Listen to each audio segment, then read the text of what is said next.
Baik, Bismillahirrahmanirrahim. Alhamdulillahirabbil alamin. Nahmaduhu ta'ala wa nasta'inuhu wa nasta'dihi wa natubu ilaih. Wa na'udzu billahi min syururi anfusina wa min sayyiati a'malina. Man yahdihillahu fahuwal muhtadi wa man yudlil falan tajida lahu waliyyan mursyida. Wa asyhadu an la ilaha illallah wahdahu la syarikalah wa asyhadu anna Muhammadan abduhu wa rasuluhu la nabiyya ba'da. Amma ba'd. Wallahu manfa'na bima 'allamtana wa 'allimna ma yanfa'una wa zidna 'ilman ya rabbal alamin. Wa ikhwani fid din wa akhawati fillah rahimani wa rahimakumullah. Nahmaduhu ta'ala, kita memuji kepada Allah Subhanahu wa taala. Pada malam hari ini Allah Subhanahu wa taala pertemukan kita kembali di majelis nahwu kita untuk sama-sama membaca dan membahas kitab An-Nahwu At-Tatbiqi. Sebuah kitab yang mengkaji ilmu nahwu dari sisi amalinya. Yang mana selama ini tulabul ilmi menganggap bahwasanya ilmu nahwu adalah ilmu nazari, ilmu teori.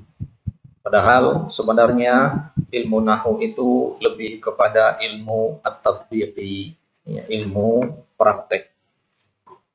Baik, maka melalui kitab ini insyaallah taala kita akan bersama-sama ya mengkaji ilmu nahwu dari sisi penerapannya.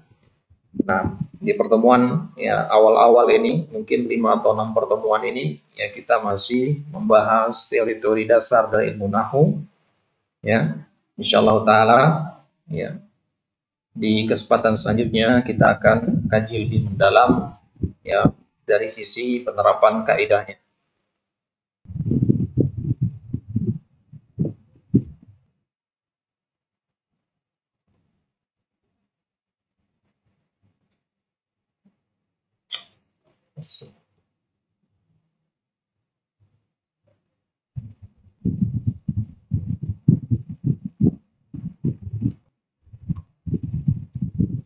Nah, pada malam hari ini adalah pertemuan kita yang kedua. Ya, kita mulai masuk ke pembahasan tentang aqsamul kalimah di halaman 6.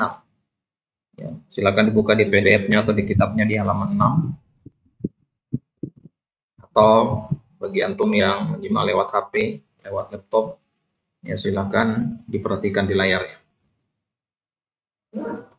Nah, baik. Jadi tema kita pada malam hari ini insyaallah taala adalah tentang aqsamu al-kalimah, pembagian kata.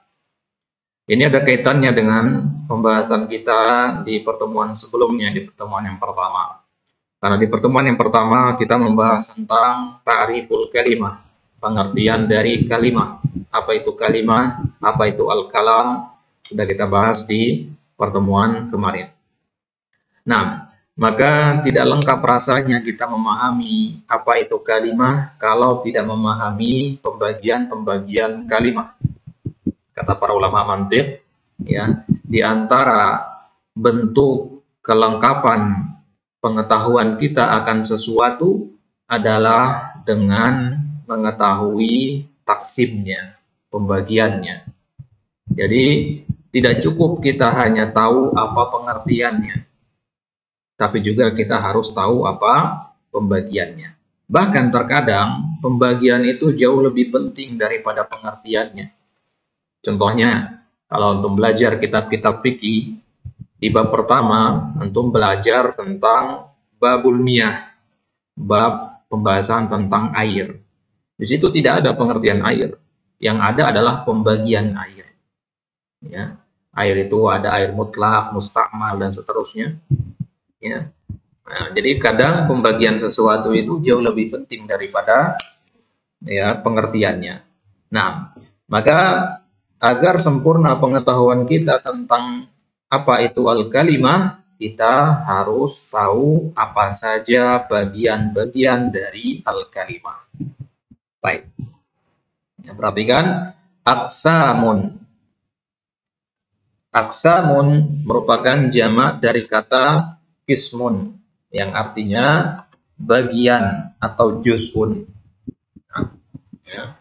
Definisinya kata para ulama, aksamun itu artinya juz'un min syai'in wahid. Juz'un min syai'in wahid. Bagian dari sesuatu yang satu. Beda dengan nau' ya. Kalau nau' itu artinya jenis. Ya, kalau nau' itu artinya jenis, jamak dari nau' adalah anwa'. Ya. Nau' jamaknya anwa', ismun jamaknya aksam. Nah, jadi apa bedanya antara anwa' dengan aksam? Kita masuk sedikit pembagian ini. Jadi kadang dikatakan aksamul kalimah, kadang dikatakan anwa'ul kalimah. Apa sebenarnya bedanya? Nah, bedanya adalah kalau kita katakan anwa', ya, istilah anwa' itu lebih umum daripada istilah aksam. Ya, anwa' itu lebih umum daripada aksam. Baik. Nah, kalau anwa' itu sendiri, ya, didefinisikan oleh para ulama, dia adalah bentuk-bentuk yang berbeda dari suatu hal yang sama. Ya. Itu sebutannya, istilahnya adalah anwa'. Nah, ya, jadi kalau kita membahas kata, yang tepat itu adalah aksamul kalimah, bukan anwa'ul kalimah. Ya, sebagian kitab kadang tidak dibedakan antara anwa' dengan aksam. Nah, yang lebih tepat adalah penggunaan kata aksam. Nah, gambarannya begini, ya. Manusia, bahasa Arabnya insan. Insan itu namanya jins. Manusia itu dibagi-bagi, ada mudzakkar, ada muannas. Mudzakkar muannas itu namanya nau'. Nah, manusia ada namanya Hindun, ada namanya Fatimah, ada namanya Zaid, ada namanya Bakar. Nah, itu namanya kisim. Berarti tahapannya adalah jins, nau', kemudian kisim. Baik, maka kita lihat di sini, ini aqsamul kalimah, kisim dari al-kalimah, bagian-bagian dari kalimah. Baik, penulis mengatakan di sini, al-kalimatu salah satu aqsamin, ismun wa fi'lun wa harfun. Kata dalam bahasa Arab itu salah satu aqsam, ada 3 bagian. La rabi'alah, ya, berarti tidak ada bagian yang keempat atau kelimanya. Nah, yang pertama adalah isim, yang kedua fi'il, yang ketiga huruf. Baik, sebelum kita lanjutkan, ya, kita minta salah seorang dari antum untuk bacakan kitabnya. Fadhal angkat tangan yang mau baca. Rahmatullah. Tafadhal iqra min aqsamil kalimah.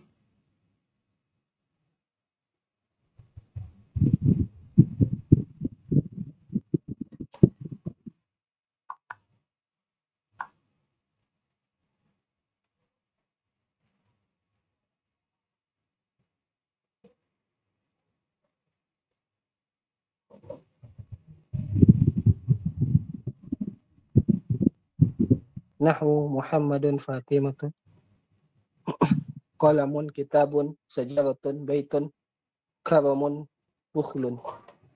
Fakullu kalimatin minal kalimati sabiqati ismun li'annaha tadullu ala ma'nan fi nafsiha walam yaktarin bizamanin Walam taktarin bizamanin. Baik, Yafi. Tafadhal Akh Lutfi. Assalamualaikum. Assalamualaikum. Alamatul ismi lil ismi alamatun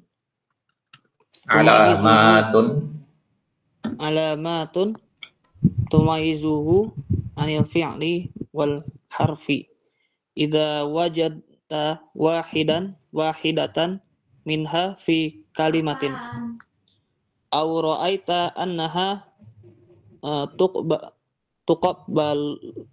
tuqabbaluha fahkum 'alaiha fahkum 'alaiha bi annaha ismun wa hiya al-jarru wat tanwinu wan nida'u wa al wal isnadu ilaihi. Baik. Al-awwal al-jarru huwa ibaratun anil kasratil. Baik. Jazakallahu khairan ya akhlufi wa akhramatullah. Baik. Jadi penulis mengatakan di sini tadi bahwasanya kata dalam bahasa Arab itu ada 3 kisim. Kisim yang pertama namanya ismun, kisim yang kedua namanya fi'lun, kisim yang ketiga namanya harfun. Nah, kalau antum buka kitab-kitab nahwu ikhwah, ya, hampir semua kitab-kitab nahwu itu, terutama kitab-kitab mu'asirin dan mutaakhirin, itu rata-rata mereka membahas di halaman-halaman pertama tentang aqsamul kalimah, pembagian kata ini. Jadi ini kesamaan kitab-kitab nahwu ya. Biasanya diawali dengan pembahasan ini. Ya. Hikmahnya kata para ulama adalah, yang perhatikan di sini, hal pertama yang dituntut dari pembelajar ilmu nahwu atau pembelajar ilmu bahasa Arab adalah mampu membedakan apa itu isim, apa itu fiil, dan apa itu huruf. Ya, jadi kalau antum ditanya misalkan untuk bisa meng-i'rab, untuk bisa baca kitab, itu hal pertama yang harus anak kuasai itu apa? Ya, jawabannya adalah al-qudrah litamyizi bainal kalimat.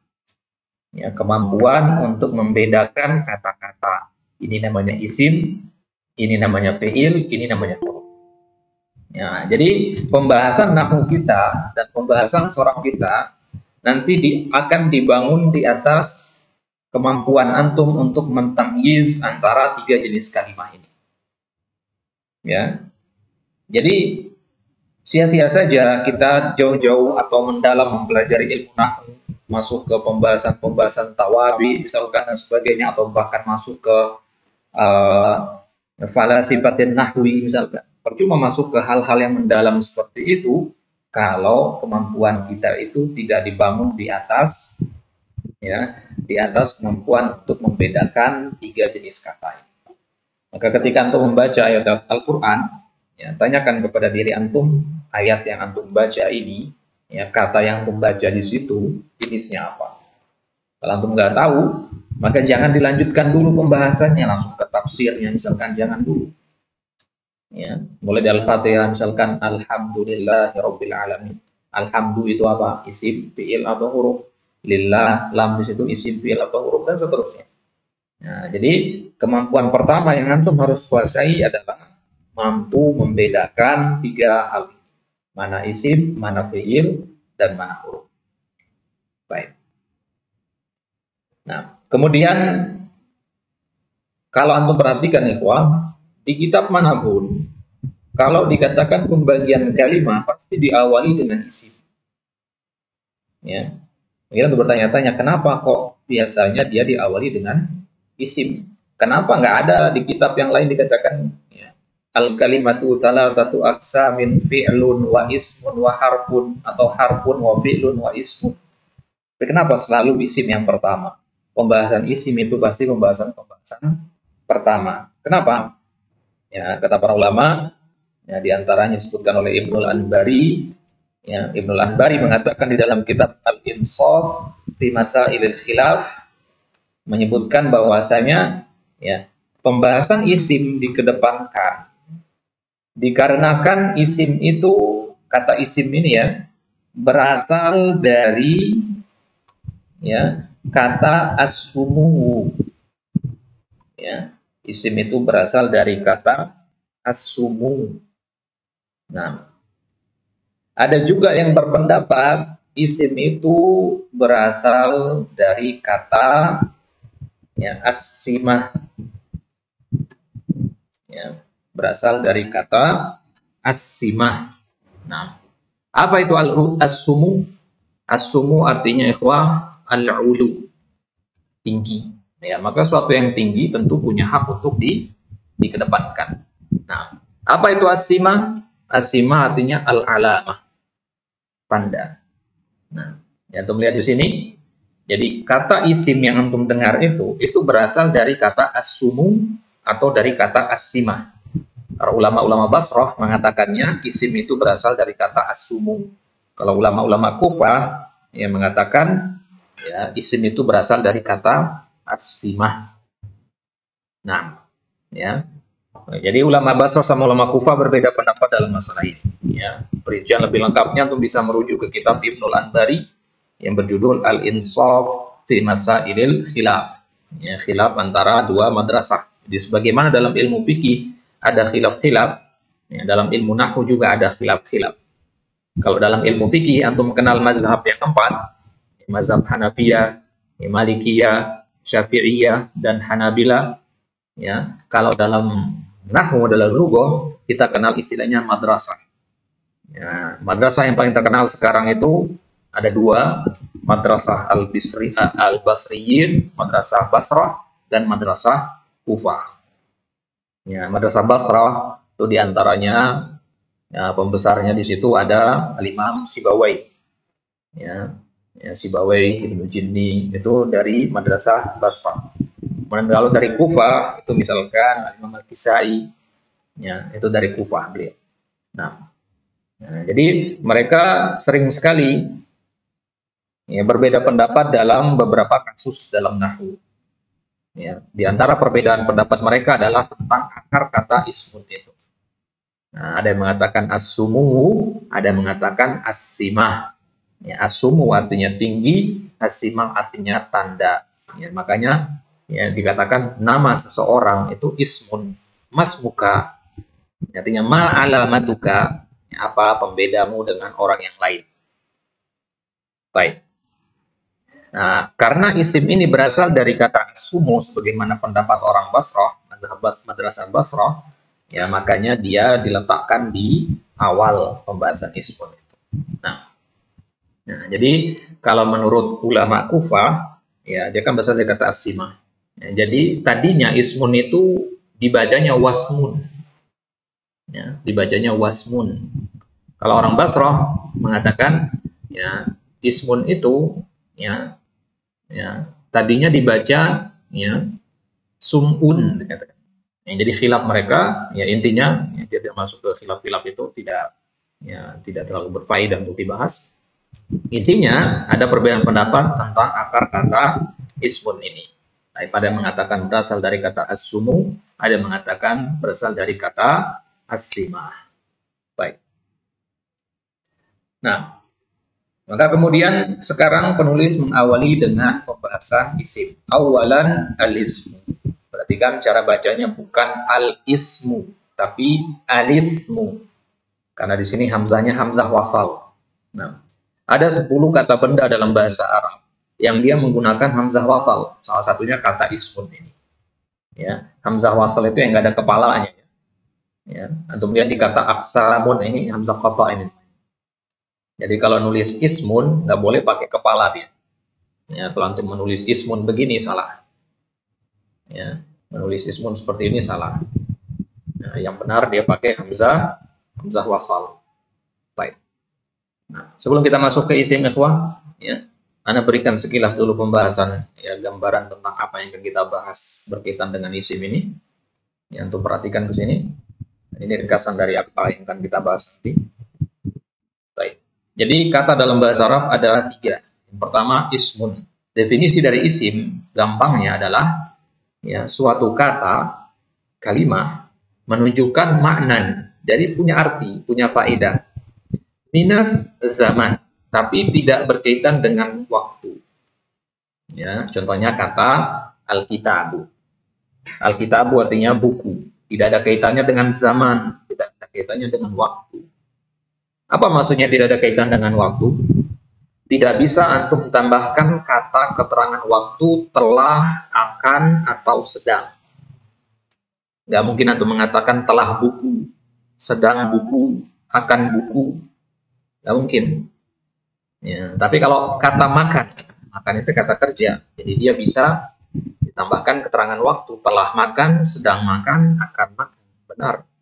Nah, maka isim itu dia sebuah kata yang memiliki makna dan dia tidak terikat dengan waktu. Ya, jadi kalau ada orang mengatakan al-kitabu dan untuk tanya mata, nggak bisa. Ya, nggak tepat pertanyaannya di situ. Tapi kalau ada orang mengatakan akaltu mata, boleh pertanyaannya di situ. Baik. Nah, jadi minus ini artinya ya, isim itu tidak berkaitan dengan zaman. Baik. Ada dua istilah ya, zaman atau zaman. Ya, boleh dua-dua. Ya, kalau antum katakan zaman, ya, itu mayatim hisabuhu bisa'at. Ya, kalau pakai alif, itu dia lebih spesifik maknanya daripada yang ya, tanpa alif. Baik, nanti kita bahas ya. Nah, kemudian fi'il. Apa itu fi'il? Kalau fi'il itu dia memiliki hadas. Hadas itu nantinya kejadian. Ya, bukan hadas dalam fikih ya. Hadas akbar, hadas asghar. Hadas di sini maksudnya kejadian. Jadi kalau ada suatu kata menunjukkan akan sebuah kejadian atau peristiwa, kemudian plus zaman, artinya dia berkaitan dengan zaman, dengan waktu, maka dia disebut fi'lun. Ya, kata kerja. Contohnya, yadhabu. Yazhabu ini ada hadasnya, tidak ada. Ya, ada kejadiannya, tidak ada kejadian. Itu perbuatan pergi. Terikat dengan waktu apa tidak? Nah, terikat dengan waktu, yaitu sedang pergi. Nah, ya, ini berarti kata yazhabu ini adalah fi'il. Nah, ya, kemudian jenis yang ketiga dari jenis kalimah adalah harfun, huruf. Ya. Jadi huruf yang dimaksud di sini ya bukan huruf hijaiyah, alif, ba, ta, sa, jim, ha, ho, itu bukan. Ya, huruf yang dimaksudkan di sini adalah huruf-huruf semisal huruf jar, ya, huruf istifham, huruf syarat, ya, harful jawab, huruf jawab, dan seterusnya. Nanti kita bahas di kitab ini juga jenis-jenis huruf. Nah, jadi huruf yang kita maksudkan adalah huruf yang memiliki makna jika bersambung dengan isim atau fi'il. Maka definisi dari huruf di sini perhatikan ikhwah, laisa lahu ma'nan fi nafsihi. Dia tidak punya makna pada dirinya sendiri. Ya, kalau tanya ke antum fi artinya apa? Gak bisa antum jawabnya sampai ana masukkan fi ini ke dalam sebuah kalimat. Anda katakan fil masjidi. Apa di fil masjidi? Nah, tahu antum artinya fi sekarang di situ. Ya. Tapi kalau fi-nya doang, nggak ada artinya. Itu huruf namanya. Dia harus nempel dengan kata yang lain, baru dia punya arti. Karena fi itu maknanya banyak. Ya. Ada 14 makna dalam kitab Al-Mufassal itu. Ada 14 makna tentang makna dari huruf jar fi. Nah, mana yang kita pakai dari 14? Ada yang mengatakan 9. Ya. Ya, untuk menentukannya tergantung kepada kalimatnya. Nah, ya, jadi ketika antum mengatakan fil masjidi, itu beda dengan antum mengatakan fit tariqi. Ya, beda artinya. Fil masjidi dengan fit tariqi beda artinya. Nah, ini menunjukkan bahwasanya fi itu nggak punya arti baku. Dia tergantung kepada ya kata benda setelahnya. Nah, baik. Ya, jadi kesimpulannya adalah isim, fi'il, dan huruf adalah 3 bagian dari kata, masing-masing memiliki pengertian yang berbeda-beda. Isim itu tidak terkait dengan waktu, fi'il terkait dengan waktu, dan huruf tidak punya makna kecuali kalau menempel dengan yang lain. Nah, baik. Kita kembali ke kitab dulu. Nah, di sini penulis membawakan definisi dari al-ismu adalah kalimatun dallat ala ma'nan fi nafsiha walam tartarin bi zamanin. Dia adalah kalimatun, sebuah kata. Ya, sudah kita pelajari apa definisi kata. Dia adalah sebuah kata dallat. Dallat berasal dari kata dalla yadullu, dalil artinya menunjukkan, ala maknan atas sebuah makna. Ya, kalau nggak ada maknanya, ya bukan kalimah namanya. Kita pelajari kemarin ya, bahwasanya kalimah itu harus punya makna. Karena dia adalah lafzun mufid. Ya, jadi isim itu kalimah Ya, namanya kalimah pasti punya makna. Fi nafsiha, pada dirinya sendiri. Nah, artinya ya, dia berdiri sendiri sudah memiliki arti. Nggak perlu ditempel dengan yang lain. Ya, nggak perlu ditempelkan dengan yang lain untuk menunjukkan maknanya. Ya, hada wal murad min kalimati fi nafsiha. Baik. Nah, jadi ini kalimat kata atau kata fi nafsiha ini adalah pembeda dengan huruf. Kalau huruf kan tadi kita katakan ma'a ghairiha. Ya, dia nggak berdiri sendiri maknanya. Kalau isim dia memiliki makna mandiri, berdiri sendiri. Nah, apa sebenarnya maksud dari kata makna itu, Pak? Ketika Anda mengatakan Muhammadun, apa yang terbayang di kepala? Itulah makna. Ketika Anda mengatakan Fatimah, apa yang terbayang di pikiran itu? Ya, itulah yang dimaksud dengan ya al-kalimah. Nah, ya, jadi ya, definisi dari isim adalah yang pertama dia kalimat, yang kedua menunjukkan sebuah makna, ya, dan makna itu ada pada dirinya sendiri. Walam taktarin bizamanin. Taktarin artinya berta'allam, ya, tuqayyad. Dia tidak terikat dengan zaman, ya, dengan waktu. Baik. Baik. Ya, kemudian perhatikan di sini antum lihat kata zaman, ya, faedah sedikit.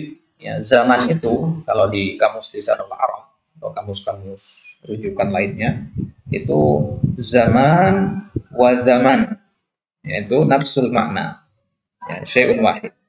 Zaman dengan zaman itu maknanya sama. Ya, zaman dengan zaman itu maknanya sama. Hanya saja ada perbedaan sedikit, ya, dari sisi mana, ya, dari sisi mana yang lebih spesifik. Yaitu apa? Kalau pakai alif, itu definisinya adalah waktu yang bisa diukur. Itu zaman. Waktu yang bisa diukur. 1 jam, 2 jam, 10 menit, 3 detik. Nah, itu namanya zaman. Ya. Maka kata zamanun tanpa alif itu lebih umum daripada yang pakai alif. Ya. Jadi kalau nggak pakai alif itu ya lebih umum, bisa dihitung dengan angka-angka, bisa tidak. Misalkan kita mengatakan saya duduk sebentar, ya, di situ nggak dihitung dengan batasan menit atau jam, kan? Sebentar itu kan relatif, ya. Sebentar bagi antum belum tentu, ya, sebentar bagi orang lain. Ya. Untuk belajar fisika pasti familiar dengan namanya teori relativitas. Nah, jadi zaman dengan zaman bedanya di situ. Ya, tapi secara umum maknanya satu. Baik. Contoh dari kata isim di sini adalah Muhammadun. Ya, Muhammadun. Yang kedua Fatimah. Yang ketiga qalamun. Yang keempat kitabun. Yang kelima sajaratun. Yang keenam baitun. Sampai sini ini namanya syai'un mahsus. Ya, ini namanya syai'un mahsus. Ya. Dr. Ambil Badi Yaqub di dalam kitab Musu'atin Nahwi was Sarfi wal I'rab, beliau mendefinisikan isim itu dengan definisi yang berbeda. Beliau mengatakan isim adalah madalla bidatihi ala syai'in mahsusin au ghairi mahsusin. Isim adalah sebuah kata yang pada dirinya sendiri dia menunjuk kepada sesuatu yang mahsus atau yang tidak mahsus. 6 kata ini 6 contoh untuk, ya, yang mahsus. Apa itu mahsus? Mahsus artinya bisa diindra, bisa dilihat, bisa diraba, ya, bisa dicium, bisa dipegang, dan seterusnya. Itu namanya mahsus. Nah, artinya bisa dilihat, didengar, ya, dirasakan, dikecap, dan seterusnya. Ya, itu namanya mahsus. Baik. Dan isim juga terkadang menunjukkan sesuatu yang ghairu mahsus, yang tidak bisa diraba. Ya, dia hanya ada dalam pikiran kita. Contohnya dua kata terakhir, karomun dengan buhlun. Karomun itu artinya kedermawanan. Kedermawanan itu warnanya apa? Bentuknya apa? Jumlahnya berapa? Nggak tahu kita kan. Karena karom itu atau kedermawanan itu adalah sesuatu yang abstrak di dalam pikiran. Ya, sesuatu yang abstrak dalam pikiran, tidak bisa didefinisikan dengan warna, dengan jumlah, atau dengan rasa. Ya, tapi kalau baitun tadi, baitun kan artinya rumah. Ya, bisa nggak kita tanyakan, rumah itu warnanya apa? Bisa. Jumlahnya berapa? Ukurannya berapa? Bisa. Nah, maka 6 kata ini contoh untuk isim yang mahsus. 2 yang terakhir ini contoh yang ghairu mahsus. Karomun itu lawannya bukhlun ya. Karomun itu artinya kedermawanan, bukhlun artinya ya sifat bakhil, sifat kikir. Orangnya namanya bakhil ya. Ya, sifatnya namanya bukhlun. Baik. Nah, ini definisi dari isim. Ya, jadi kesimpulannya isim itu menunjukkan sebuah makna dan tidak terikat dengan waktu. Fakullu kalimatin minal kalimatis sabiqati ismun.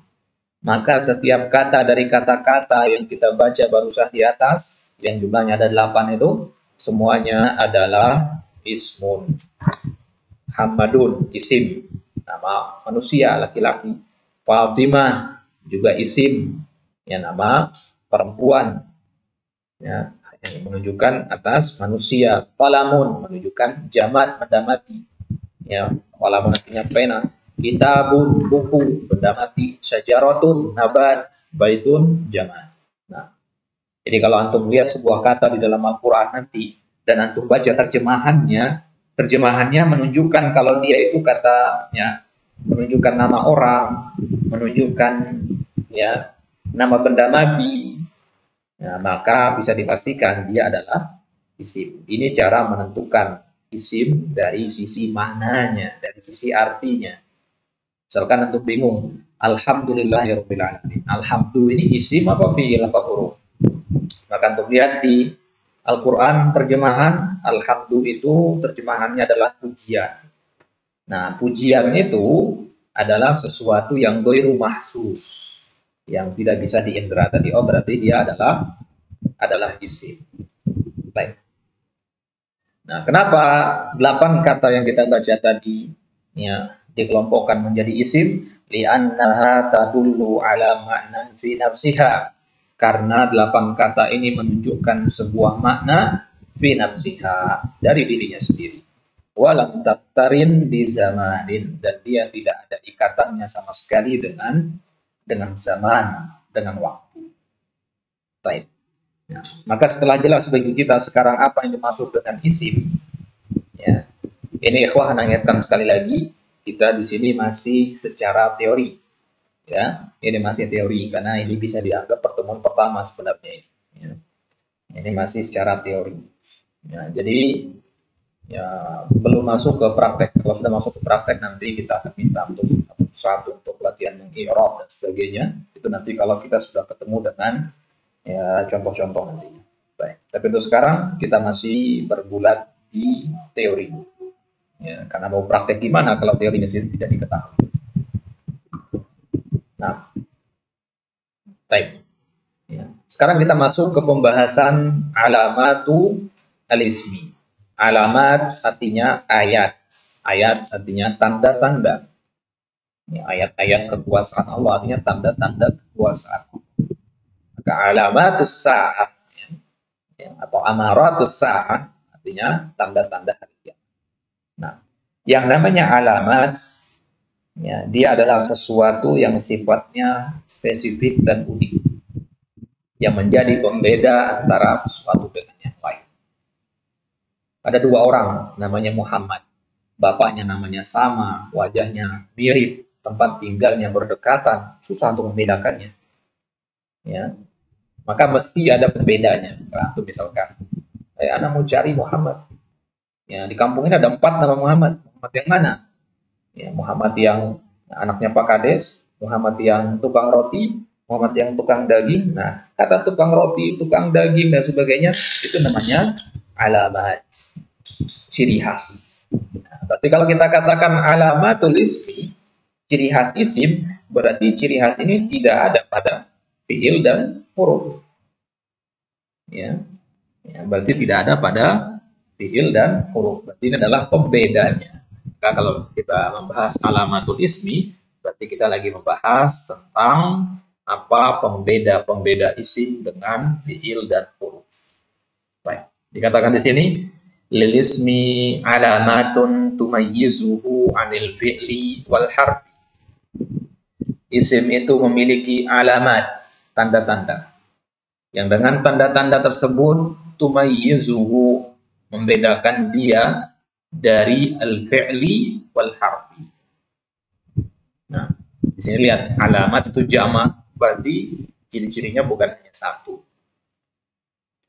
Idza wajadta wahidatan minha fi kalimatin aw ra'aita annaha taqbaluha fahkum 'alaiha bi annaha. Kalau antum dapati nanti wahidatan, satu saja dari ciri-ciri yang akan kita bahas. Di sini kita akan ambil 5 ciri nanti, 5 ciri yang paling zahir. Ya. Kalau antum dapati ada satu saja dari 5 ciri ini pada sebuah kata, maka dia adalah isim. Atau ro'aita, atau menurut antum, annaha taqbaluha, bahwasanya kata tersebut bisa menerimanya. Ya. Bisa menerima salah satu dari 5 ciri yang akan kita bahas. Fahkum, maka putuskanlah bahwasanya kata tersebut adalah isim, bukan fiil, apalagi huruf. Gitu ya. Jadi kalau antum sudah lihat, oh ini kayaknya bisa menerima salah satu dari 5 tanda yang kita bahas nanti, berarti dia adalah sebuah isim. Baik, apa 5 tanda itu? Ya, 5 tanda itu adalah al-jarru, wat-tanwinu, wan-nida'u, wa'al, wal-isnadu ilaihi. Ibnu Ajuruh mengumpulkan ciri-ciri Ibnu Malik mengumpulkan ciri tersebut dalam Alfiyah beliau, Alfiyah Ibnu Malik. Dalam baitnya beliau mengatakan bil jarri wat tanwini wan nida wa al wa musnadil ismi tamyizun hasal. Beliau mengatakan bil jarri, dengan jar, artinya isim itu menjadi memiliki tamyiz, pembeda. Ya, kalau kita artikan dari belakang, artikan ya, isim memiliki pembeda dengan apa? Dengan al-jar. Itu ciri yang pertama. Wat tanwini, kemudian ciri yang kedua dengan tanwin. Nanti kan kita bahas satu persatu ciri-cirinya. Ciri yang ketiga wan nida. Nida ini ya berasal dari kata nida, yang dibuang hamzahnya. Nida, lughah ini ya. Nah, ini ciri yang ketiga. Kemudian al atau alif lam, ini ciri yang keempat. Wa musnadin, dan musnad. Musnad di sini bukan musnad Imam Ahmad, bukan dalam istilah ilmu hadis ya, bukan. Musnad di sini maksudnya penyandar. Nah, ini dia 5 ciri dari isim yang disebutkan oleh Ibnu Malik di dalam Alfiyahnya. Ya, antum yang sudah pernah belajar nahwu tentu familiar dengan Alfiyah Ibnu Malik. Ya, salah satu kitab yang masyhur, ya biasanya dipelajari setelah jurumiyah atau setelah kontrol nada. Baik. Ya, ini dia 5 ciri dari isim. Kita bahas satu persatu, yaitu yang pertama al-jar. Al-jar, ikhwah, ini merupakan sebuah istilah yang digunakan oleh orang-orang Basrah. Adapun orang-orang Kufah, mereka punya istilah sendiri, yaitu al-khafad, ya, al-khafdu. Ya, jadi kalau orang-orang Basrah itu bilangnya huruf jar. Ya, kalau orang-orang Kufah bilangnya huruf khafad. Ya. bilangnya huruf khafat. Nah, Ibnu Ajurum antum lihat di matan jurumiyahnya mengatakan wal khaftu, khafat bab al-mahfudhat.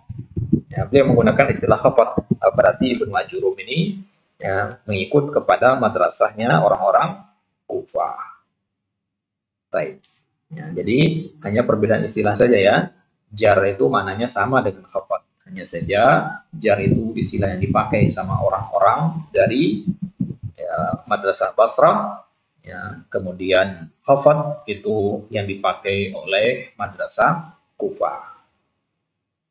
Baik. Apa sebenarnya yang dimaksud dengan al-jar? Al-jar itu bukan kasrah, ikhwan. Ya, bukan kasrah. Ya. Dia adalah kondisi.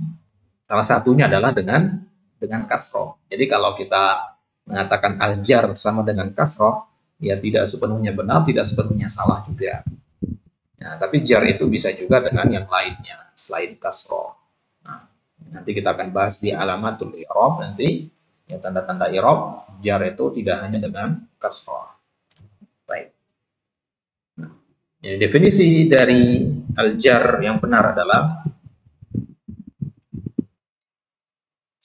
ya, ibaratun anil kasrah. Dia adalah sebuah ungkapan yang menunjukkan akan kasroh. Bukan berarti membatasi hanya kasroh ya. Ya, pas pahami istilah an, situ menggunakan kata an itu maknanya mujawazah ya. Nah, berarti bukan hanya kasroh. Allati yuhdisuha al-amil. Yang dimunculkan oleh al-amil. Al-amil itu artinya ya pemberi pengaruh. Ya. Kalau misalkan Muhammad memukul Zaid, ya, Muhammad ini namanya amil kepada Zaid. Ya, karena dia yang menyebabkan pengaruh itu muncul pada si Zaid. Ya. Si Zaid bonyok misalkan karena dipukul sama Muhammad, maka Muhammad di sini sebagai amilnya. Nah, Zaid sebagai ma'mulnya. Nah, dan apa yang dilakukan oleh Muhammad kepada Zaid itu namanya amal. Gitu ya. Itu analoginya. Nah, jadi kalau dalam pembahasan nahwu yang dimaksud dengan amil itu adalah yang memberi pengaruh kepada sebuah kata. Ya, kalau untuk mengatakan alhamdulillahi, hukum asalnya adalah hu. Ya, tapi berubah menjadi hi karena ada amilnya. Apa amilnya di situ? Li. Ya, lillahi, li. Atau di lafaz basmalah, bismillahi. Kenapa bismi? Padahal kan akar katanya ismu. Ya, maka bi itu namanya amil. Au mana ba'anha, atau yang mewakilinya. Ya, yang mewakili kasroh. Ya, maksudnya mewakili ya kasroh. Naba itu dari kata niyabah, mengganti atau selainnya. Nah, ini menunjukkan berarti ya apa namanya kasroh itu bukan satu-satunya tanda dari al-jar. Baik. Nah, kalau ditanya sama orang apa itu al-jar, akhi, maka jawaban kita jar itu adalah kondisi yang ditimbulkan oleh huruf jar. Ya, salah satunya atau al-idhofah nanti kita bahas. Baik. Nah, perhatikan ke sini, ikhwan. Jadi al-jarru yakunu bi thalathati anwa'. Selama ini kita tahunya jar itu pasti dengan huruf jar. Ternyata yang mampu memberikan pengaruh jar itu atau menciptakan kondisi jar itu bukan hanya huruf jar. Ada 3 hal yang bisa memberikan pengaruh jar. Yang pertama adalah harful jar. Contohnya misalkan fil masjidi. Perhatikan kata al-masjidi. Kata benda dalam bahasa Arab ya, hukum asalnya berharokat dhammah. Al-masjidu. Ya, kalau tiba-tiba dia berubah kasroh, oh berarti ada penyebabnya. Ya, penyebabnya adalah huruf jar di sini, itu fi. Nah, ya, tiba-tiba antum membaca sebuah ayat awali dengan dhammah, ya, atau dengan kasroh ya, tiba-tiba antum membaca alhamdulillah, ya kan? Maka antum harus tentukan alasannya apa. Kenapa antum fathahkan? Kalau antum baca alhamdulillah, antum harus bisa menjawab kenapa antum kasrohkan.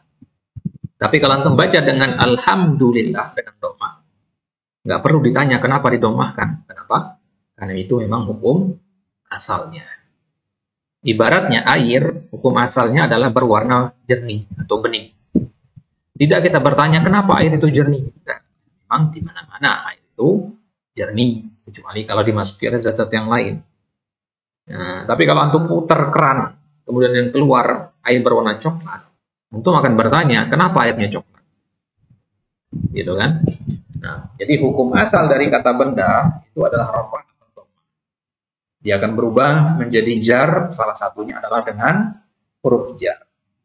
Nah, kemudian yang kedua, jar itu bisa timbul juga dengan al-idhofah. Idhofah artinya penyandaran.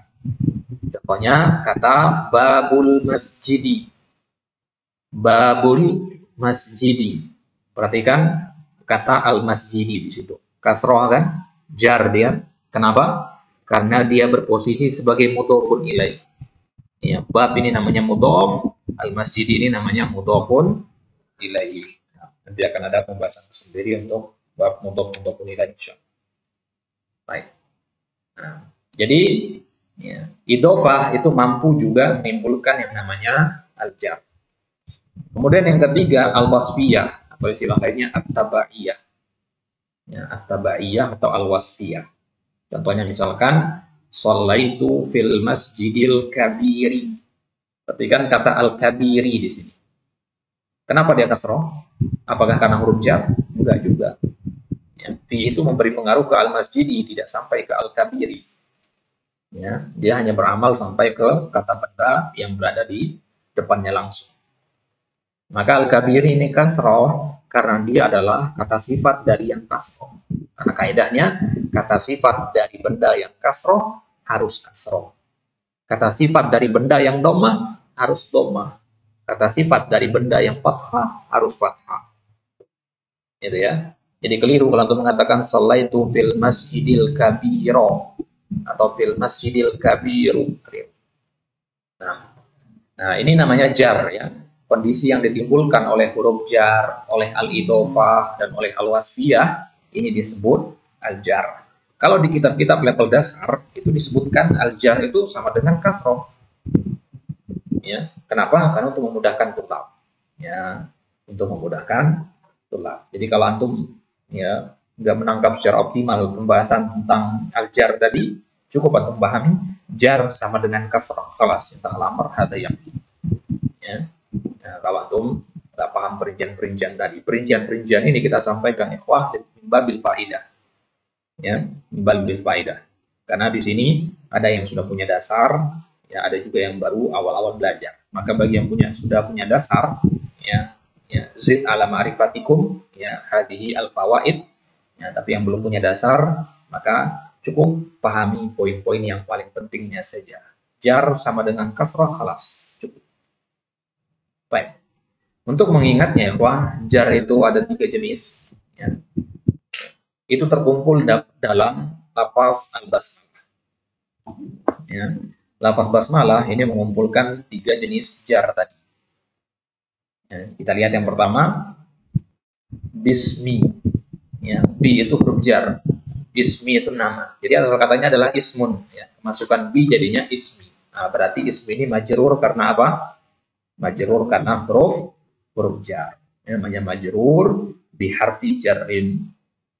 Kemudian Allahi lafzul jalalah. Nah, kenapa dia kasroh? Ya, karena dia sebagai mudhof. Ya, mudhofun ilaihnya, dia sebagai mudhofun ilaih. Ya, mudhofnya adalah kata ismi. Ismi mudhof, Allahi lafzul jalalah, ya, mudhofun ilaih. Kemudian Ar-Rahmani dan Ar-Rahimi. Kedua-duanya ini kasroh, majrur, jar. Kenapa? Ya, karena dia at-tabaiyah namanya atau al-wasfiyah. Nah, maka 3 jenis jar itu terkumpul di sini. Ar-Rahimi itu kata sifat dari Ar-Rahmani. Ya, Ar-Rahmani ya ala khilaf di situ ya, bentuk i'rabnya beda-beda. Ya, Ar-Rahimi kata sifat dari Ar-Rahmani. Ar-Rahmani kasroh, maka Ar-Rahimi juga ikut kasroh. Ya. Kedua-duanya kasroh karena mengikut kepada Allah. Ya, ada sifat dari Allah. Nah, baik, kita kembali ke kitab. Nah, sekarang kita lihat ya apa yang dikatakan di sini. Contohnya nahwu sallamtu ala Muhammadin. Ya, Muhammadin ismun majrurun bi ala. Ya, sallamtu ala Muhammadin. Ala Muhammadin. Ala ini huruf jar. Muhammadin isim majrur. Ya, Muhammadin ismun majrur.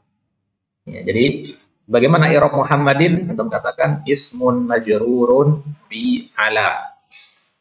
Ismun majrurun bi ala wa alamatu jarrihi al-kasrah.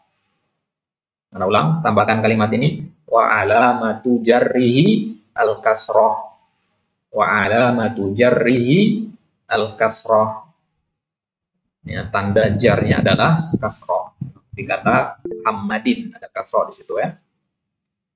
Baik. Ya. Nah, sekarang Anda minta antum satu persatu untuk ya mengirab kata Muhammadin di situ. Ya, irabnya Anda ulang sekali lagi. Salamtu ala Muhammadin. Ala harfu jarrin. Dah, cukup. Muhammadin ismun majrurun bi ala wa alamatu jarrihi al-kasrah. Nah, ulang sekali lagi. Ala Muhammadin. Ala harfu jarrin. Muhammadin ismun majrurun bi ala wa alamatu jarrihi al-kasrah. Baik, pada insyaallah ya. Baik. Fadhal ya Hisham, a'rif lana ala Muhammadin. Nah, Ustaz. Sallamtu ala Muhammadin. Muhammadin ismun majrurun bi ala wa alamatu jarrihi al-kasrah. Mumtaz. Wa alamatu jarrihi al-kasrah. Baik. Ya. Kalau anak katakan misalkan ya zahabtu ya, ilal masjid. Ya.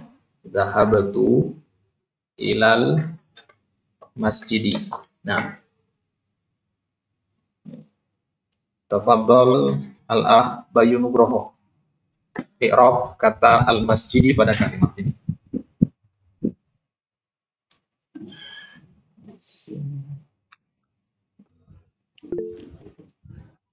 Ala harfu jarin. Al-masjidi ismun majrurun bi harfi jarin wa alamatu jarrihi al-kasratu. Mumtaz. Wa alamatu jarrihi al-kasratu. Nah, kita sedikit demi sedikit ya sedikit demi sedikit kita mengirab ini. Bagi antum yang ya masih meraba-raba atau sama sekali tidak paham tentang i'rab ini ya bisa tanyakan nanti di luar kelas ya, kita akan ya, tuliskan nanti i'rabnya seperti apa ya, kalau yang masih bingung nulisnya seperti apa. Nah, ini kita mulai praktek sedikit demi sedikit, mulai dari i'rab dasar. Baik. Nah, itu contoh untuk jar disebabkan oleh huruf jar. Selanjutnya, ya, jar yang disebabkan oleh al-idhofah. Di sini contoh yang diambil adalah kitabu Zaidin mufidun. Ya, syahidnya adalah pada kata Zaidin. Zaidin mudhafun ilaih majrurun. Ya, tambahkan di situ wa alamatu jarrihi al-kasrah. Nah, kitabu itu sebagai mudhaf, Zaidin sebagai mudhafun ilaih. Nah, jadi mudhafun ilaih majrurun wa alamatu jarrihi al-kasrah wa alamatu jarrihi al-kasrah. Nah, kalau di contoh yang pertama tadi penyebab Muhammad menjadi kasrah karena ala. Karena adanya ala yaitu huruf jar. Kalau di kata atau di contoh yang kedua ini Zaidin ya, Zaidin ini menjadi kasrah disebabkan posisinya sebagai mudhafun ilaih. Ya. Ya, karena kaidahnya adalah setiap kata yang berposisi sebagai mudhafun ilaih itu dinamakan dalam kondisi jar atau majrur. Mudhafun ilaih itu pasti majrur. Ya, mudhafun ilaih itu pasti majrur. Nah, jadi kalau untuk nanti ketemu di dalam Al-Qur'an ini mudhafun ilaih, nah berarti dia majrur kelas. Baik. Nah, ya, tafadhal al-akh Abu Abdillah. I'rab lana kata kitab Zaidin. I'rab kata Zaidin.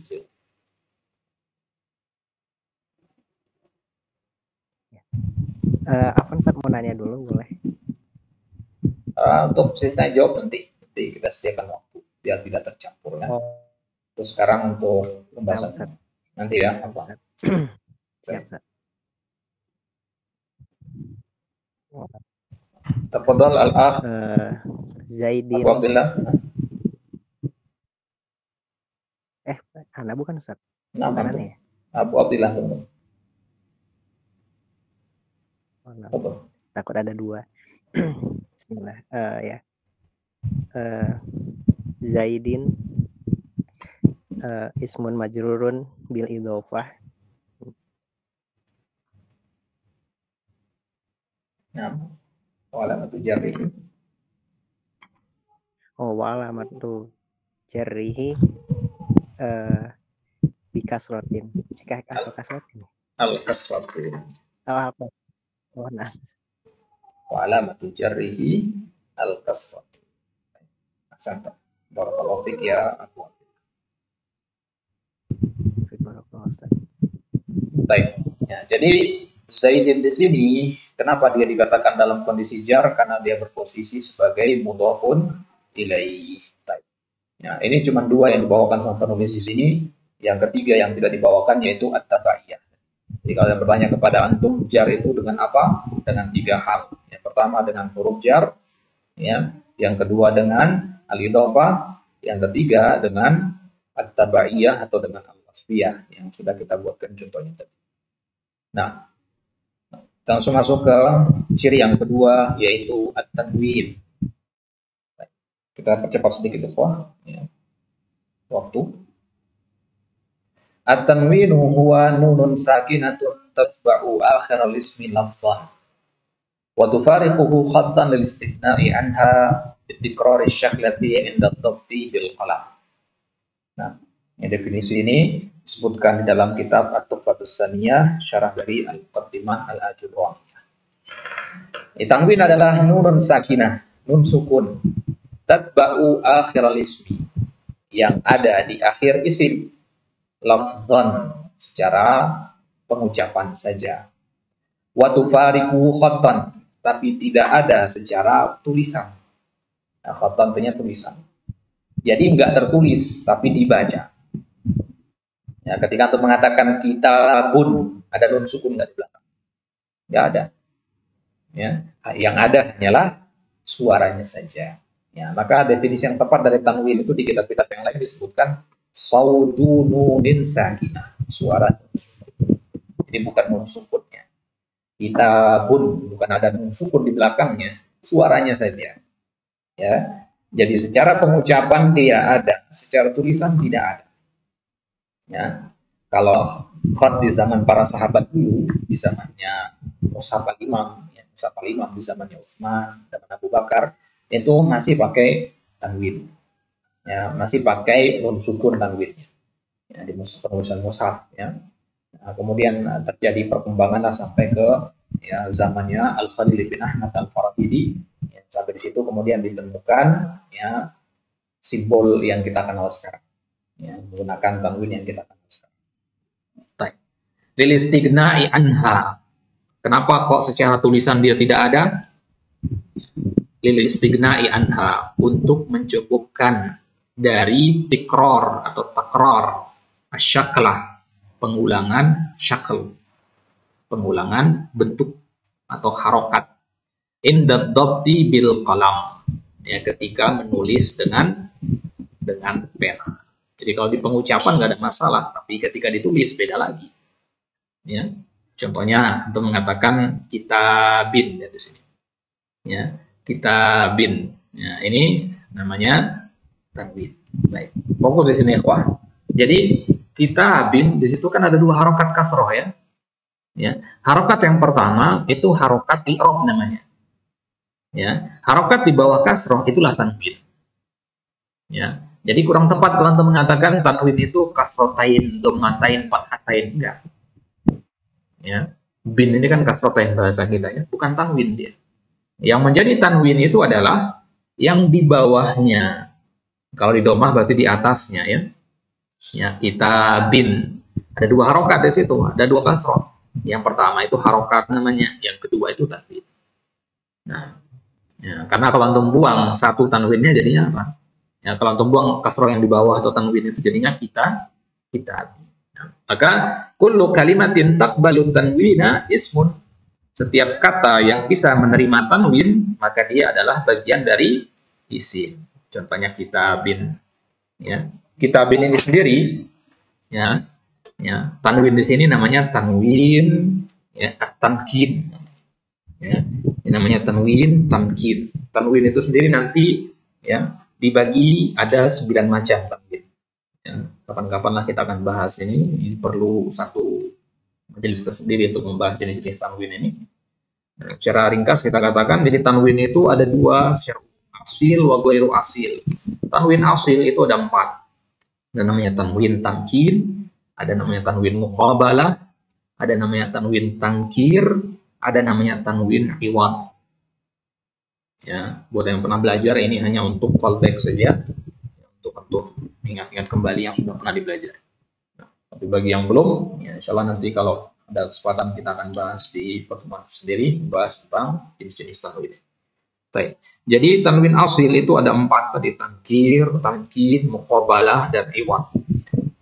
Yang sering kita dengar itu namanya tanwin tamkin atau istilah lainnya tanwin saraf. Contohnya kata kitabin. Jadi fungsi dari tanwin itu sebenarnya apa ya, Pak? Fungsinya adalah untuk menunjukkan kalau kata tersebut ringan sehingga bisa berubah-ubah dia. Ya, kalau ada sebuah kata bisa bertanwin artinya dia bisa dibaca dengan 3 harokat. Kitabun, kitaban, kitabin. Coba antum melihat mamnu min as-saraf. Ahmadu. Ada tanwinnya tidak? Tidak ada. Oh, berarti ada dari 3 harokat itu yang tidak ada pada kata Ahmad, yaitu Ahmadi. Ya akan menemukan di dalam Al-Quran atau di dalam kitab ada kata Ahmadi, nggak ada. Ya. Kenapa? Karena Ahmadu nggak pakai tanwin. Tidak menerima tanwin kata Ahmadu itu, karena termasuk mamnu min as-saraf. Nanti ada bab tersendiri insya Allah pembahasan tentang mamnu min as-saraf. Tapi kalau ada kata yang bisa menerima tanwin, Zaidun misalkan, oh berarti di posisi yang lain berkemungkinan dibaca Zaidin, berkemungkinan dibaca Zaidan. Ini namanya tanwin tamkin. Ya. Tanwin tamkin atau tanwin saraf. Ya. Kenapa dinamakan tanwin tamkin? Liyadulla ala imkaniyatil ismiyah. Ya. Dinamakan tanwin saraf liyadulla ala khiffati al-ismi. Baik, kemudian muslimatin, ya, ada tanwin di belakangnya, ini namanya tanwin muqabalah. Ya, muqabalah. Baik, perinciannya apa itu tanwin muqabalah? Ya, kalau ada waktu kita bahas sendiri itu. Nah, kemudian sahin, ya, sahin ini namanya tanwin ya, tankir. Ya, tanwin tankir.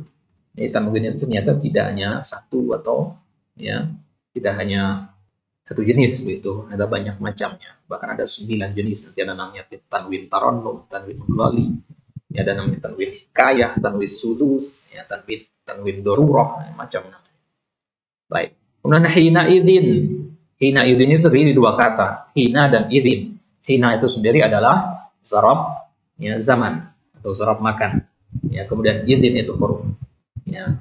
Anda perhatikan kata idzin. Zin itu namanya tanwin iwad. Namanya tanwin iwad, ya, atau badal, pengganti. Nah, jadi penulis di sini membawakan 4 contoh yang berbeda untuk menunjukkan 4 jenis tanwin ini. Tanwin tamkin, muqabalah, tankir, dan iwad. 4 jenis tanwin ini namanya tanwin asil. Nanti ada namanya tanwin ghairu asil. Nah, baik. Ya, kitabin antum tahu artinya, muslimatin antum juga tahu artinya. Kalau sahin, Ya, sahin ini mungkin antum asing ya. Sahin ini merupakan isim fi'il. Ya. Di isim fi'il ada dua cara baca, bisa dibaca dengan sukun sah, bisa dibaca dengan sahin, di mana uskut. Ya. Jadi sah itu artinya uskut, diamlah. Isim fi'il ya, isim fi'il amr. Nah, jadi kalau di i'rab ya sahin itu i'rabnya nanti ya dia mabniun ala sukunil muqaddar. Ala sukun al muqaddar. Mana min dhuhuriha atau mana min dhuhurihi tanwinut tankir.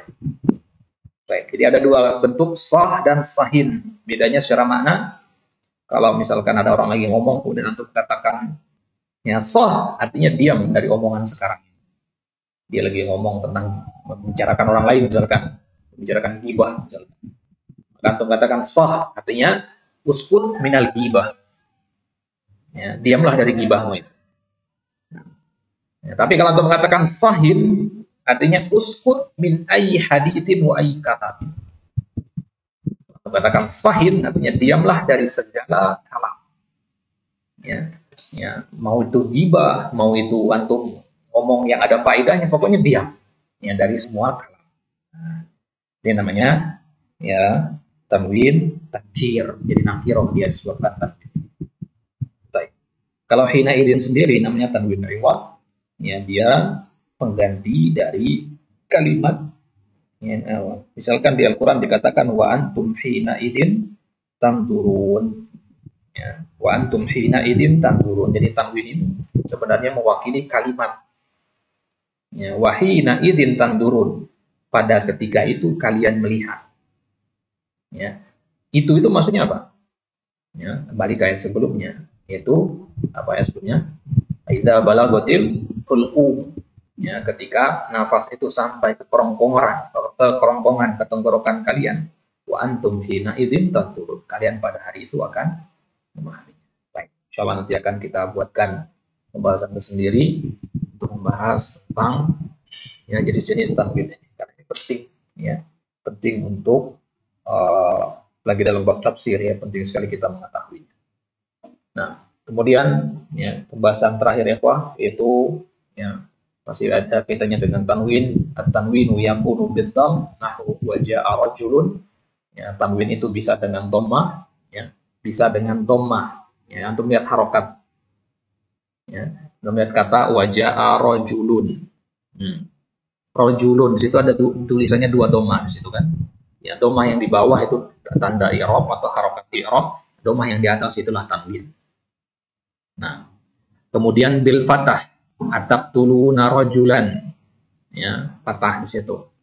Ya, fathah yang pertama itu harokat i'rab, ya, kemudian fathah yang di atasnya itu tanwin. Ya, dari fathah yang kedua itulah muncul suara nun sukun rajulan. Kalau dibuang fathah yang di atas jadinya rajula. Ya.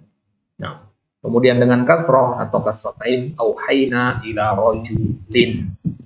Nah, tanbih, peringatan atau catatan di sini, at-tanwinu huwa syaklatus tsaniyah min ad-dhammatain. Tanwin itu adalah harokat kedua, bentuk yang kedua dari dua dhammah itu. Aw al-fathatain atau fathah yang kedua, atau al-kasratain atau kasrah yang kedua. Amma syaklatul ula, adapun bentuk yang pertama itu namanya harokat i'rab. Ya, itu namanya harokat i'rab, ya, au bina atau harokat bina. Baik. Ya. Nah, sekarang bagaimana i'rabnya nih? Wajah ar-rajulun surat al-qasas ayat yang ke-20. Wajah ar-rajulun, perhatikan i'rabnya. Ya, wa harfu istinaf, ya, jaa fi'lun madin, rajulun yang fa'ilun marfu'un wa alamatu rafihi untuk. Ini lil faidah ikhwah ya. Ya, kita belum masuk ke pembahasan fa'il, huruf istinaf dan sebagainya. Ini buat faedah saja bagi yang bisa nanti ya silakan angkat tangan ya, i'rab satu persatu ayat yang diminta. Di sini ada 3 ayat, perhatikan i'rabnya. Yang pertama wajah ar-rajulun waw ya. Al-wawu harfu istinafin, jaa fi'lun madin mabniun 'alal fathi, rajulun fa'ilun marfu'un wa alamatu rafihi at-dhammah. Ataqtuluna rajulan, ataqtuluna, hamzah di situ namanya harfu istifham ingkari ya, karena konteksnya pengingkaran di situ ya. Taqtuluna rajulan an yaqula rabbiyallah. Ya, pengingkaran berarti di situ. Ya, maka i'rabnya hamzah. Hamzah di situ namanya harfu istifham ingkari. Taqtuluna fi'lun mudhari'un, ya, marfu'un wa alamatu raf'ihi subutun nun. Wal wawu fa'ilun. Dan rajulan maf'ulun bihi mansubun bil fathah. Nah, kemudian auhayna ila rajulin. Auhayna ila rajulin, ya. Auhayna, ya, fi'il wa fa'il, ya. Ila rajulin, ila harfu jarrin, rajulin ismun majrurun bi ila, ya, muta'alliqani bi auhayna. Nah, itu i'rab ringkas dari 3 ayat. Fadal, ada yang bisa mengulang i'rab ayat yang pertama, waja'a rajulun? Fadal, angkat tangan.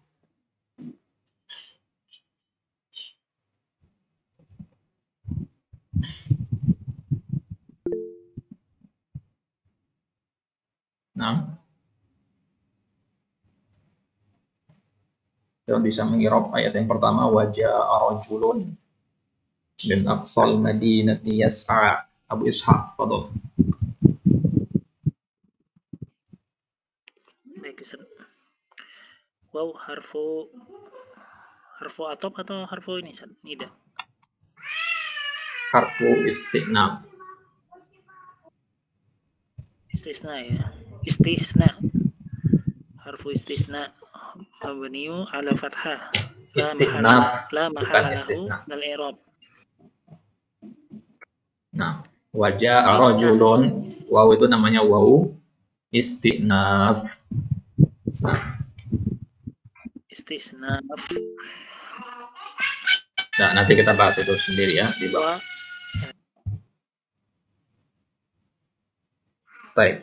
Kemudian rajulun apa i'rabnya?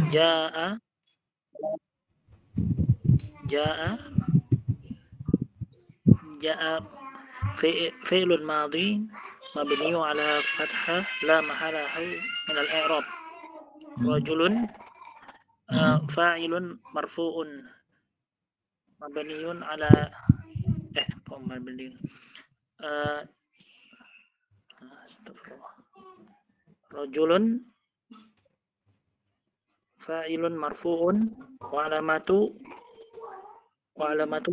dhammatu.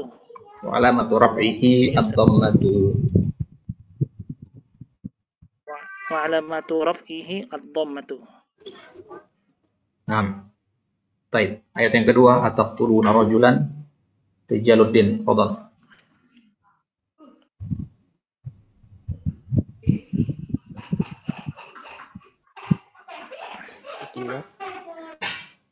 Wa alif ataqtuluna rajulan alif harfu istifham ingkari. Taqtuluna fi'il mudhari marfu'un bi thubutin nun wal waw fa'ilun marfu'un Fa'ilun mabni. mabniun. Nah, al-waw fa'ilun marfu'un wa alamat raf'ihi ad-dhammah. Kalau wawu fa'il sudah sampai situ aja. Kalau bingung lanjutannya apa sudah sikat. Kalau wawu fa'il kelas. Rajulan maf'ulun bihi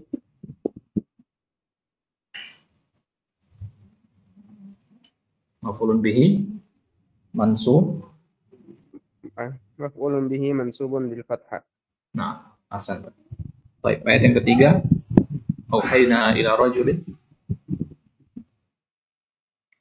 Auhayna kana lin-nasi ajaban an auhayna ila rajulin minhum an anziran nas. Abu Mus'ab, fadhal. Nah, Ustaz. Auhayna fi'lun mudhari'un ya Ustaz. Fi'lun mudhari'un mabniun fi'lun madin mabniun ala sukun liittisalihi bi dhamiri raf'in ya Ustaz.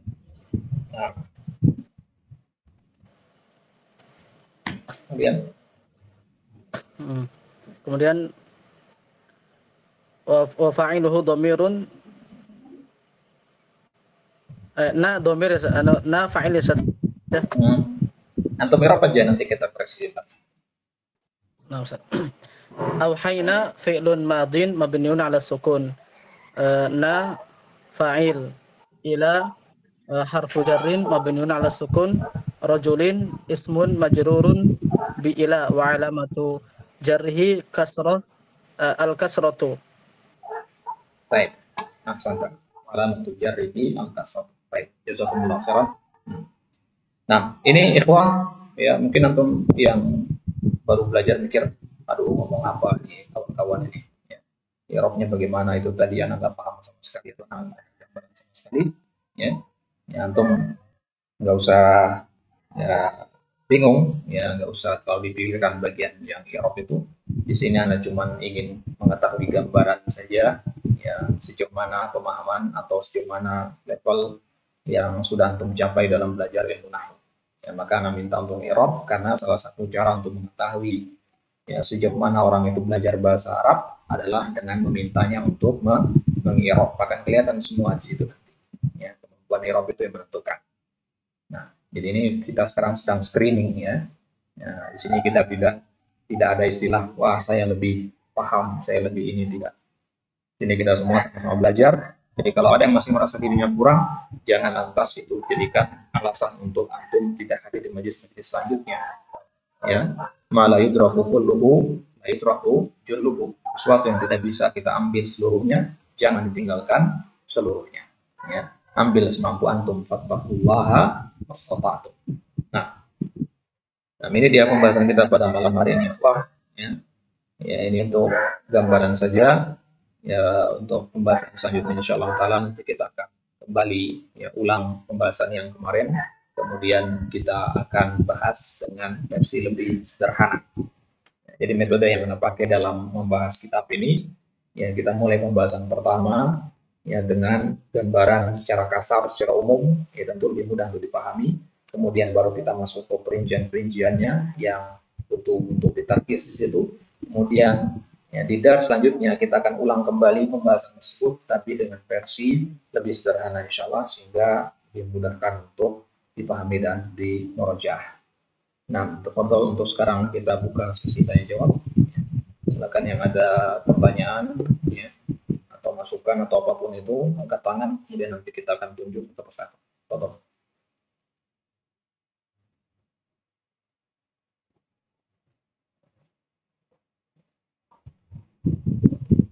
Bayi Nugroho, Ustaz, assalamualaikum Ustaz. Waalaikumsalam warahmatullahi. Mungkin bukan pertanyaan sih Ustaz, sekedar saran ya, kita kan baru mohon untuk baca kitabnya itu harokatnya dinampakkan semua Ustaz, jangan disukun, jadi kita bisa tahu harokat akhirnya juga untuk pelajaran Ustaz. Syukran Ustaz. Di harokat mana tadi ya, perasaan bisa baca semua. Maka tadi Anda minta untuk satu baca ya, mungkin antum ada yang kelewat tadi ya, coba antum simak kembali nanti ya, bagian mana yang tidak ada harokatnya nanti antum bisa tanyakan. Nah, maka ketika diminta untuk membaca nabita satu persatu untuk membaca, itu tujuannya untuk menampakkan harokat itu ya. Jadi kalau kita tidak komentari itu berarti harokatnya benar begitu ya. Tapi kalau ada yang telah terlewati ya, untuk tidak terlalu jelas mendengarnya atau mungkin anak nggak baca harokatnya ya, silakan bisa tandai di kitabnya, kemudian tanyakan bagian itu harokatnya apa gitu ya. Daripada kita baca dari awal tentu akan membutuhkan waktu yang lama. Nah, begitu ya, Bayi Nugroho. Oke, insyaallah ya. Baik. Insyaallah kita usahakan nanti di pertemuan selanjutnya untuk lebih diperjelas. Jazakallahu khairan atas masukannya. Baik, Pak, yang kedua. Siapa lagi?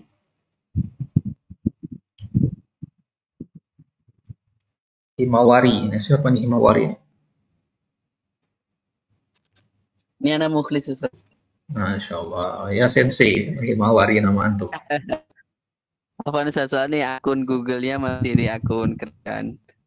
Baik, ikhwah yang mau belajar bahasa Jepang bisa hubungi beliau. Beliau punya kursus bahasa Jepang.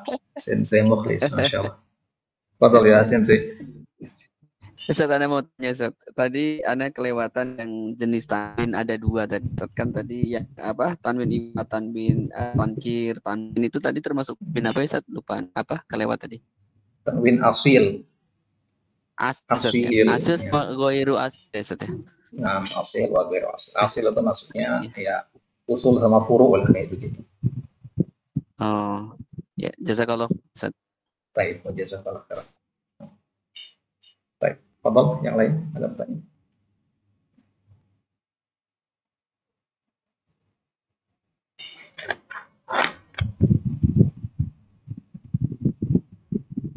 Hisham, Fadal. Nah, Ustaz. Nah, pernah mendengar terkait i'rab itu, Ustaz. Kata masbukun bi harfil jar. Itu nanti pada i'rabnya gimana, Ustaz? Contohnya penerapan di ila rojulin. Yang untuk tanyakan apanya? Ketika Ana pernah mendengar ketika ada yang mengi'rab itu menyebutkan contohnya ilalin di surat Yunus tadi, Ustaz. Itu ada yang bilang masbukun bi harfil jar gitu, Ustaz. Contoh aja, Ustaz, di penerapan ayat itu. Itu nanti i'rabnya gimana, Ustaz? Jadi kalimat masbukun bi harfi jarrin itu hanya salah satu dari bentuk i'rab saja. Ya, perlu dipahami i'rab itu kan kita sedang menjelaskan posisi kata di dalam kalimat. Dan posisi kata itu bisa lebih dari satu. Misalkan antum, kalau di rumah posisi antum sebagai adik, punya kakak. Di sekolah posisi antum menjadi murid. Antum satu orang, tapi posisi antum banyak. Nah, jadi ada relatif posisi itu. Ya, sehingga ketika mengi'rab nanti bisa terjadi perbedaan tata cara mengi'rab. Bagi anak ini marfu, bagi antum majrur misalkan, bisa jadi itu. Ya, bisa jadi seperti itu. Maka i'rab itu bisa bermacam-macam bentuk dan redaksinya. Adapun yang kita baca tadi itu contoh untuk i'rab yang mendasar, i'rab yang baku. Jadi untuk dikembangkan menjadi redaksi-redaksi yang lain, misalkan masbukun bi harfi jarrin, itu hanya bentuk pengembangan saja. Ya, hanya versi lain saja. Adapun maknanya sama saja. Nah, makanya para ulama mengatakan al-i'rabu ala niyati mu'ribi. Ya. I'rab itu tergantung niat orang niat. Masuk ke kaidah inamal amalu binniyat gitu ya. Jadi kalau bagi antum ini marfu, ya belum tentu bagi orang itu marfu, ya belum tentu bagi orang lain. Ya, nah, ya maka ya i'rab itu bisa berkemungkinan terjadi perbedaan-perbedaan. Baik. Ya. Adapun yang antum tanyakan tadi auhayna ila rajulin, antum katakan ila i'rab rajulin, antum katakan rajulin ismun majrurun li'annahu masbuqun bi harfi jarrin ila, boleh sah-sah saja. Ya. Karena inti dari i'rab itu adalah menjelaskan kedudukan kata. Bagaimanapun bentuk redaksi kalimatnya, selama antum bisa menjelaskan dengan benar sesuai dengan kaedahnya, maka i'rab antum sudah dikatakan i'rab yang tepat. Nah, baik. Atau ada lagi yang tanyakan? Wadah ya Hisham. Wadah, insyaallah. Baik. Kemudian siapa lagi yang tanya? Satu orang lagi.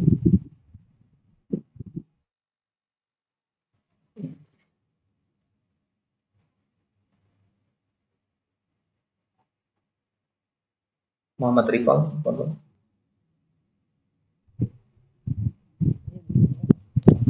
begini, karena mau tanya kalau misalnya nanti selanjutnya mungkin kita bisa memberikan kesimpulan di sesi terakhir sih.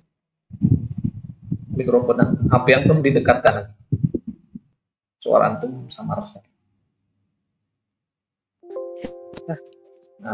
Begini, saya punya saran ini, kalau misalnya nanti pertemuan selanjutnya insya Allah alangkah baiknya kita memberikan kesimpulan dari pembahasan sebelumnya begitu Ustaz yang kita bahas supaya lebih dimengerti, lebih mudah dipahami dan kaidah aja lah begitu. Jazakallah khairan. Baik, insyaallah mumtaz. Ya, masukan yang bagus sekali. Jazakallah khairan ya Muhammad Rikal. Nah, jadi perlu Anda sampaikan di sini. Adapun ya talkhis atau makruh atau kesimpulan dari pembahasan itu pasti akan disampaikan di akhir dars. Tapi ketika tidak disampaikan, itu berarti darsnya belum selesai. Gitu ya. Kalau darsnya belum selesai, maka belum bisa kita tarik kesimpulannya. Begitu. Nah, kita ini sedang di pembagian yang kedua. Ya, masih ada ya berapa pembagian lagi? Ada dua lagi ya, dua pembagian. Nah, setelah sampai dua pembagian yang kedua, jadi barulah akan kita tarik kesimpulannya, gitu ya. Nah, jadi untuk menarik kesimpulan sekarang, secara parsialnya, per bagiannya itu tentu susah. Nah, ini uniknya ilmu nahwu ya, ilmu yang lain. Ya, untuk menarik kesimpulannya itu agak susah. Ya, kenapa? Karena ya semuanya kelihatannya penting gitu. Ya, sehingga kalau yang namanya kesimpulan kan tentu poin yang paling penting kita ambil. Nah, poin yang paling pentingnya itu tidak dibahas dalam bentuk kesimpulan, tapi dalam bentuk keringkasan. Ya, insya Allah nanti di akhir, ya ini kita masih setengah jalan, di akhir nanti kita akan ya, tarik kesimpulannya, yang mana kesimpulan itu mencakup ya pembahasan yang pakai.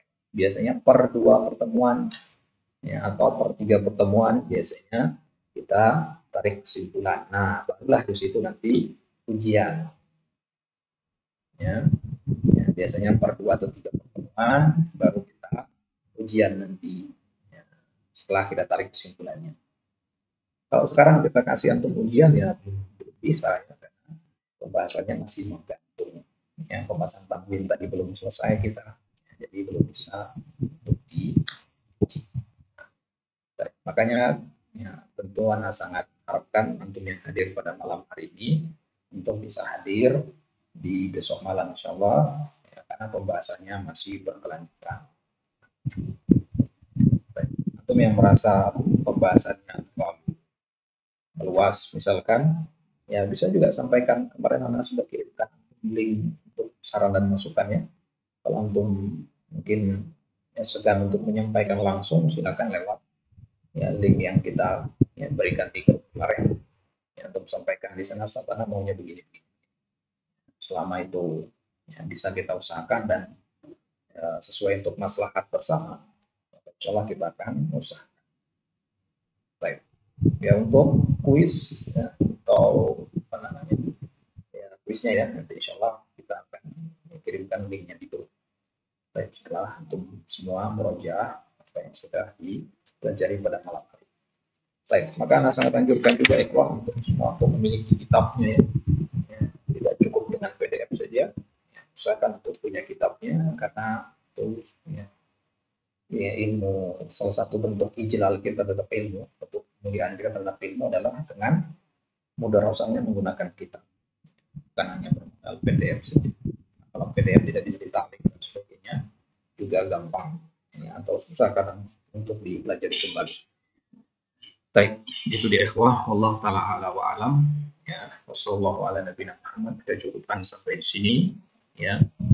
Insyaallah taala kita akan lanjutkan pembahasan kita besok malam, membahas kembali tentang ciri-ciri dari isim ini. Nah, di pertemuan selanjutnya insya Allah pembahasannya akan menjadi jauh lebih mudah daripada malam hari ini. Ya, karena malam hari ini pembahasan awal, ya, belum kita ringkas pembahasannya, belum kita sederhanakan. Insya Allah di pertemuan selanjutnya akan lebih mudah. Maka bagi antum yang merasa sulit, jangan berputus asa dulu. Ini masih ya, baru jalan kita ya. Ya, ini baru jalan kita. Jadi jangan ngerasa lemah semangat dulu. Jalanan yang panjang butuh bekal yang banyak juga. Bekal kita adalah ya juhud azam yang kuat. Nah, Allah taala ala wa alam. Akhiru da'wana alhamdulillah rabbil alamin. Naktafi bihadzal qadar. Nakhtatim. Nanti insyaallah fil liqa'il qadim. Tapi berdoa kafaratul majlis. Subhanakallahumma wa bihamdika asyhadu an la ilaha illa anta astaghfiruka wa atubu ilaik. Assalamualaikum warahmatullahi wabarakatuh. Waalaikumsalam warahmatullahi wabarakatuh. Sebagai penutup ikhwah yang tadi sempat angkat tangan dan belum sempat bertanya, belum sempat ditunjuk, sampaikan pertanyaannya lewat grup ya. Ya, yang belum sempat ditunjuk tadi sudah angkat tangan dan tidak sempat ditunjuk, silakan bertanya di grup. Nah, fadhal ya ikhwah.